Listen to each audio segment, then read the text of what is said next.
MotoFam, it is finally time for our third and final installment of our swing arm series. Today is going to be about pressing in our bearings, since obviously you don't got them here. Then we're going to make our way out of Blue Star's shop here and head over to the MotoFam studio and put this swing arm on. I'm excited. I hope you are too. Let's get to it. So we have the bearings sitting inside the freezer. Now, for those of you that don't know, the reason why we do that is because the cold temperature actually shrinks up the bearing just enough to allow it to slide in a little bit better into a swing arm that's warm. It's about 90 degrees out here today, so there's definitely going to be a temperature difference between the two. But before we even get into pressing in those cold bearings, the first thing we're going to do is get some grease on this inner ring. So let's do that first. Need about that much.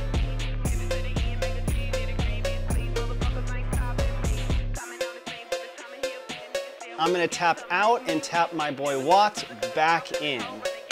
So basically, now that he's got that all set up and prepped to get the bearings pressed in, I'm gonna grab them out of the freezer and get over to the press, get it started. So now that we got our bearing surface inside the swing arm prepped, we're gonna step over to the press, and we're gonna start by pressing the right side of the swing arm in first, and that's due to the orientation of the swing arm. As I said in the previous video, you don't wanna press the bearings in from this end when it's on the press, because you run the chance of crushing this in, messing up your geometry of your bike and damaging your swing arm. So let's step on over and get at it. So I like to start by kind of squaring it up a little bit with my hand, getting everything I need into place. Now this part is more important than pressing them out. You can actually damage your bearings a little bit easier this way than when you press them out. And the reason being is if you put them in a little crooked, then it's going to damage your bearing. Put some tension on it, and then we'll start actually pressing it in. Pressure a little at a time. You may notice you might have to adjust it depending on how it slides. So once you get it started, it goes pretty easy. Now, I know there's an inner lip, so I stop when I feel the pressure, and then it's time for the other bearing. I'll show you this. The bearing's stacked on top of the other.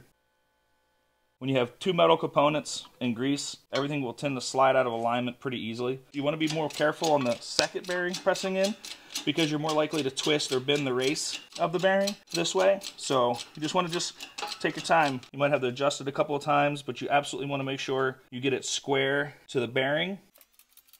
Now again, I feel solid pressure, so now my socket is on that lip and no longer pressing the bearing in.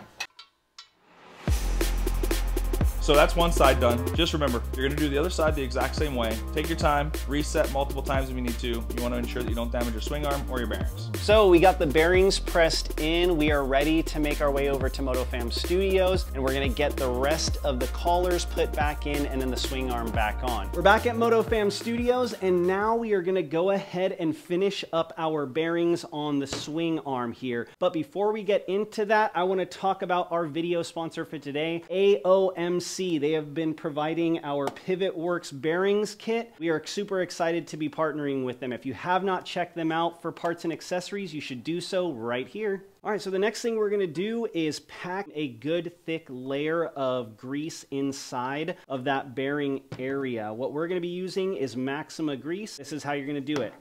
Good solid scoop on the finger, get that down into the bearing, and just pack it in as best as you can. Okay, so what we're gonna do is drop in a stop disc. Now, this is only on the left-hand side of this KTM swing arm. Now we're gonna drop in the seal. The way we're gonna put that in is with a seal driver, and I'm gonna use a mallet to put that in.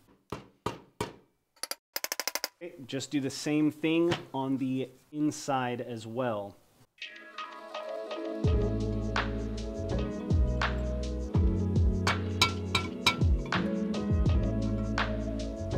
Next up, we're just gonna drop in the collar. That should slide in pretty easily here as long as it's lined up correctly. Then the collar cap will go right on top of that. Just make sure it's right in the middle. Flip it over, add the other one to the other side.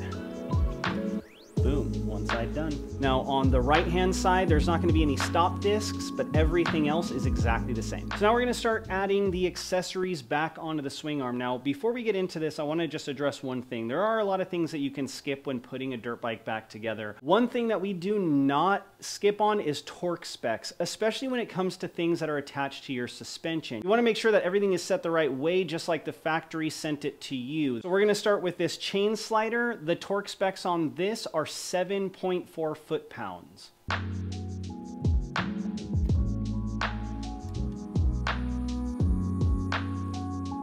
One thing I want to point out is one of the cool things about using Cerakote is because it's so thin, you'll notice we didn't have to tape off any of the screws and everything's going in nice and flush.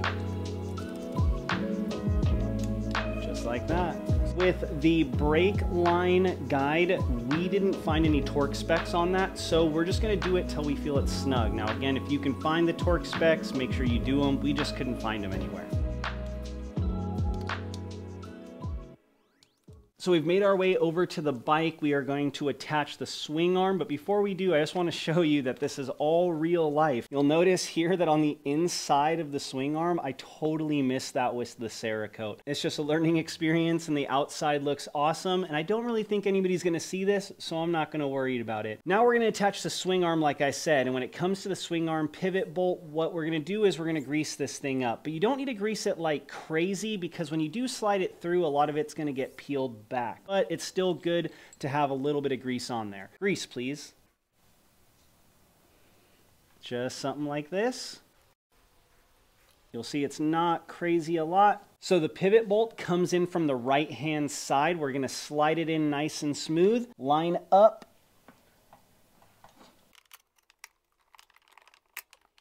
It may take a little bit of finagling. So we're on the right-hand side of the bike. You're going to notice that this bolt does have a flat side, and on the frame there is a flat notch out. It's hard to see, but you want to make sure that as you're pushing this in, that those two line up, or it's not going to be seated correctly. When it comes to this nut, we're not going to torque this down yet. We're going to get it finger tight, so as we get every component back on, we have a little bit of wiggle room for adjustments. So for now, just hand tight and we're good. So now we're going to move on to the linkage. Last night off camera, I took this linkage, cleaned it, repacked it full of grease, and now we are going to grease the actual bolts that hold this linkage to the swing arm and to the dog bone. Again, you only need a light layer on these bolts as well, like that. Now attach the linkage. I'm going to start by attaching this top portion of the linkage to the swing arm. That way I can have a pivot point to put everything else on. Again, these bolts are going to have a flat portion that needs to line up with the flat portion on the swing arm, which I'll show you in a second. So this is that flat portion that I'm talking about on the swing arm.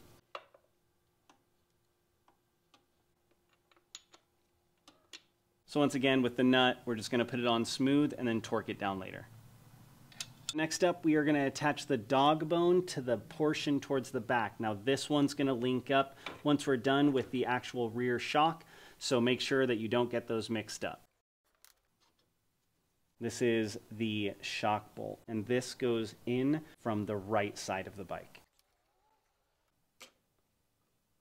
Now that we have everything finger tight and everything is lined up correctly, we are now going to torque everything down like I said we would. The first one we're going to address is the swing arm pivot shaft. This one needs to be torqued down to 73.8 foot-pounds of torque.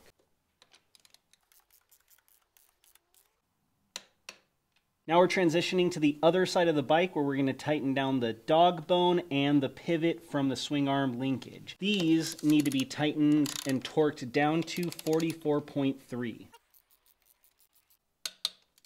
Last but not least, this lower shock bolt is the same torque spec as these, 44.3 on this one. One thing to remember when you're doing stuff like this is always make sure that you know where your brake line is, because now I've put on this entire swing arm and the brake line is on the inside of where the shock is versus being able to come down through this portion that we're supposed to have. So yeah, crisis averted. We disconnected the brake master cylinder and just fed it through the shock well. Now I'm going to take this off and actually do what we were supposed to do. We keep rolling. Chain guide is going to go on next.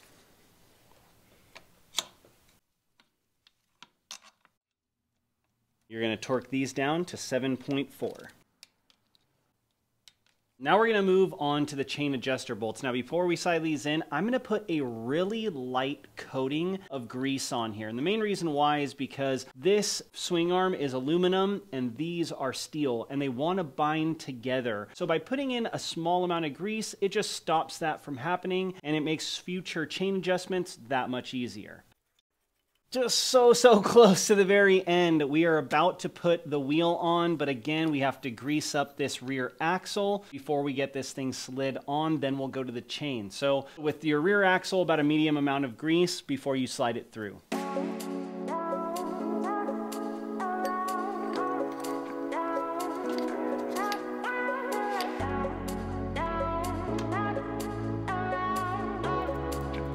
Make sure you don't tighten this down or adjust anything before we get that chain back on the bike. Time to throw on the chain.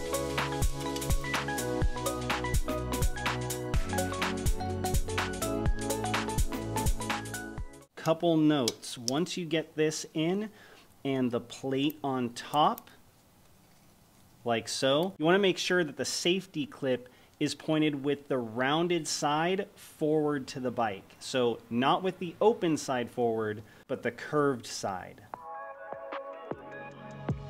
Now we're just gonna use some pliers. Good to go. Snug down this bolt before we actually go ahead and adjust our chain. We got our chain almost completely dialed in. One quick trick, you guys may have seen this before. When we tighten down the axle, we are going to take a rag, put it in between the chain and your rear sprocket just to take out all the slack. Now we can actually tighten down the axle and that'll hold everything in place. Your rear axle is going to be snugged down to 58 foot-pounds. Remember to get your chain adjusted correctly to your bike and then snug down those adjuster bolts.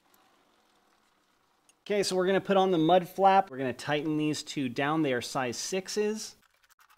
Frame protectors. We're done. The bike is ready to go, and I gotta be honest, I think it looks so rad with the black on the forks and the black on the swing arm. Thank you guys so much for watching this series. If you guys have a suggestion as to what we should do next, let me know in the comments below. Let me know what you guys think about the bike, and we'll see you guys on the next one. Peace out, MotoFam.